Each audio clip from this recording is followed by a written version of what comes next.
अब हमारा प्रकरण निकल के आया कि आज जो चर्चा है वो कार्बन के अपरूपों की चर्चा होगी कि कार्बन के अपरूप क्या होते हैं। ये तो सब पता लग गया कि कार्बन संयुक्त अवस्था में, कार्बन मुक्त अवस्था में। अब एक नया शब्द आपको सीखना है, कार्बन के अपरूप। ये पहले अपरूप पे चले जाओ, अपरूप पे। कार्बन आर्बन भी भूल जाओ, खाली अपरूप की बात को, एलोट्रॉप। ये अपरूप क्या होते हैं? अपरूप का मतलब है कि मैं आपके सामने खड़ा हूं, मुझे थोड़ी देर कार्बन समझ लो, मैं कार्बन हूं। अब मैं कल या परसों या 1-2 महीने तक अपने सेविंग ना करूं, मेरी दाढ़ी बड़ी हो जाए, तो क्या मैं बदल जाऊंगा? बदल जाऊंगा? उसने कहा हाँ, तो मैं बदल जाऊंगा, फिर मैं प्रदीप नहीं रहूंगा या कार्बन नहीं रहूंगा। मैंने कहा ना मुझे कार्बन मान लो या मैं प्रदीप हूं मान लो। अब मैं मेरी दाढ़ी रखा लूं बड़ी, तो फिर मैं प्रदीप नहीं रहूंगा है? कल दूसरे कपड़े पहना तो प्रदीप नहीं रहूंगा, कल कुछ और शकल सूरत बना लो प्रदीप नहीं रहूंगा, रहूंगा। यानी जो अंदर से हूं वो ऊपर से बदल सकता। यही अपरूपों की कहानी है।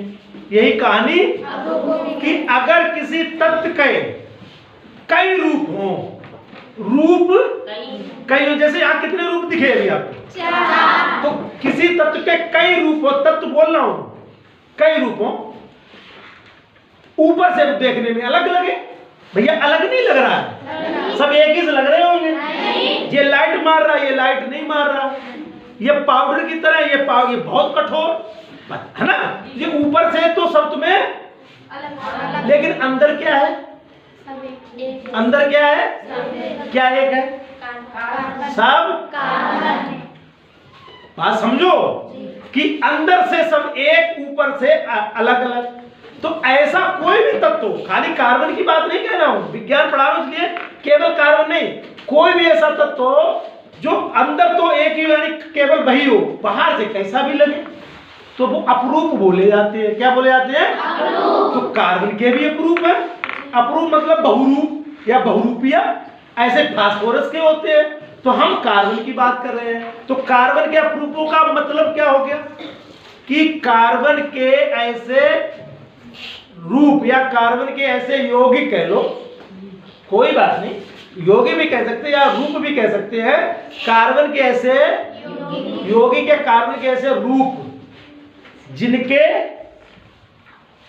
भौतिक गुण, हाँ गोपिनी, जिनके भौतिक गुण अलग हो। और भौतिक गुण मैं बता चुका हूं, फिर आप भूल जाते हो, बार बार नहीं बताऊंगा। देखो ये बात अब शर्त लगा ली, जिनके भौतिक गुण तो अलग अलग हो, लेकिन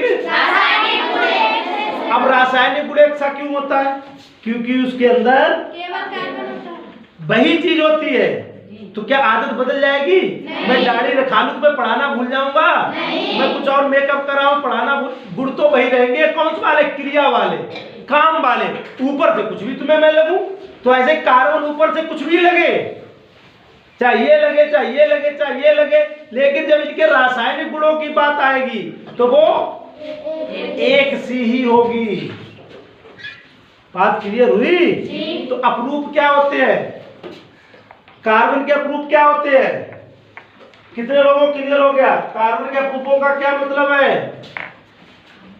कार्बन के अपरूपों का क्या मतलब है? कार्बन के अपरूपों का सुहाना बेटा, जिसके भौतिक गुण अलग-अलग हो, रासायनिक गुण। सुहाना ने कहा जिन ऐसे यौगिक या ऐसे तत्व, जो भी यौगिक कह लो, या ऐसे पदार्थ जिनके योग को भौतिक गुण तो अलग अलग हो, भिन्न भिन्न हो, लेकिन रासायनिक गुण एक जैसे हो। अब भौतिक गुण का क्या मतलब होता है?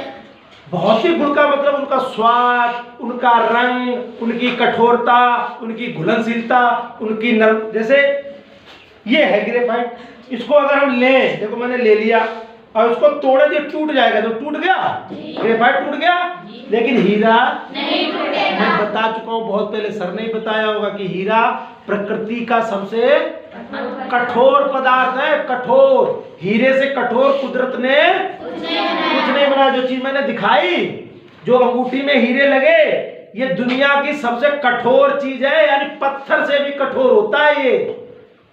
भगवान जी ने पत्थर ही बनाए, और भगवान जी ने, भगवान क्यों बोल रहा हूं? क्योंकि कुदरत की बात हो रही है, प्रकृति। तो प्रकृति ने क्या बनाए? पत्थरे ही बनाई अब तो गुरु पत्थर से भी ये ज्यादा मजबूत। हाँ, अगर इसके ऊपर पत्थर मारोगे तो ये नहीं टूटेगा, पत्थर टूट जाएगा। प्रकृति की बात करो, कुदरत ने सबसे कठोर चीज क्या बनाया? हीरा। हाँ, उससे कठोर कुदरत ने कुछ नहीं बनाया। तुमको गुरु जी पीछे चट्टान है, जब पहाड़ वो इससे कमजोर होते हैं यानी मजबूती में। हीरा प्रकृति का सबसे कठोरतम पदार्थ है, इससे कठोर कुछ भी नहीं होता है। तो अब ये गुड़ अलग अलग हो गए, देखो ये मुलायम, ये और ये देखो ये पाउडर जैसा, ये ठोस या है तो ये भी ठोस, लेकिन ये पाउडर रूप में ये तो थोड़ा सा। तो ये भौतिक गुण हो गए, कोई काला कोई सफेद नहीं है, कोई घुल जाएगा पानी में, करखा डालेंगे पानी में घुल जाएगी। तो बात भौतिक गुण होते हैं, लेकिन अंदर से रासायनिक गुण। तो अब समझ जाओ, बार बार मत बुलवाओ इतना। अगर फिर बार बार करोगे फिर क्या फायदा आपके दिमाग का? अपना भी तो दिमाग चलाओ कि कार्बन के अपरूपों का मतलब कार्बन के ऐसे यौगिक या कार्बन के ऐसे रूप या कार्बन के ऐसे अवस्थाएं जिनकी भौतिक गुण लेकिन उन्हें कार्बन के यार, तो कार्बन की ऐसी अवस्थाएं तो है जिनके भौतिक गुण तो अलग अलग हो लेकिन रासायनिक गुण एक जैसे हैं। और रासायनिक गुण कब पता लगते? देख के, छू के नहीं, क्रिया करा के। ऑक्सीजन से क्रिया, अम्ल से क्रिया, हवा से क्रिया या जल से क्रिया या एसिड से, तो वो क्रिया की बात आएगी। तो लेकिन भौतिक गुण अलग, रासायनिक गुण एक जैसे। भौतिक गुण अलग, रासायनिक गुण एक जैसे। सबके रासायनिक गुण एक जैसे होंगे, सबके, ठीक है ना? तो कार्बन के ऐसे यौगिक या कार्बन की ऐसी अवस्थाएं जिनके भौतिक गुण अलग अलग हों, रासायनिक गुण एक से हों, उन्हें हम कार्बन के अपरूप कहते हैं। इतना स्पष्ट हो गया? लिखे कि रहने दें? रहने दें कि लिखे? रहने दो, किताब में लिखा लिख लेना। अब आगे बढ़ते हैं। अब अपरूपों के भी प्रकार हैं। अब अपरूप हो गए, अब अपरूपों के प्रकार। कार्बन के अपरूपों के अपरूप तो समझ में आ गया कि कार्बन की ऐसी अवस्थाएं जिनके भौतिक गुण अलग अलग लेकिन रासायनिक गुण एक जैसे हो, उन्हें हम कार्बन के अपरूप कहते हैं। ठीक? अब ये अपरूप के प्रकार हैं। तो कितने प्रकार के अपरूप हैं अगर पढ़ के आए तो? दो। अब ये दो तरीके के होते हैं अपरूप। हाँ बेटा, कार्बन के क्रिस्टलीय अपरूप लिख लो। कार्बन के, हाँ लिख रहा हूं, अभी नहीं लिखना। कार्बन के क्रिस्टलीय अपरूप, बात समझ लो बेटा। कार्बन के, बात नहीं यार, कुछ नहीं लिखना है, इसीलिए कहते हैं लिखो मत, लिखोगे डिस्टर्ब हो जाओगे, बाद में लिखना। कार्बन के क्रिस्टलिक, देखो बेटा लिखी हर चीज है दुनिया में, समझनी होती है। किताब में सब कुछ लिखा, सब आपने लिखा है, जानते हो, इसलिए उस पर ज्यादा दिमाग मत दो। बात दिमाग यहाँ पे लगाओ, सोचने में, पढ़ने में। फिर कुछ नहीं आता है, लिखा होता है लेकिन पता कुछ नहीं। लिखना उतना महत्वपूर्ण अभी नहीं है जितना पहले समझो। तो कार्बन के दूसरे, कार्बन के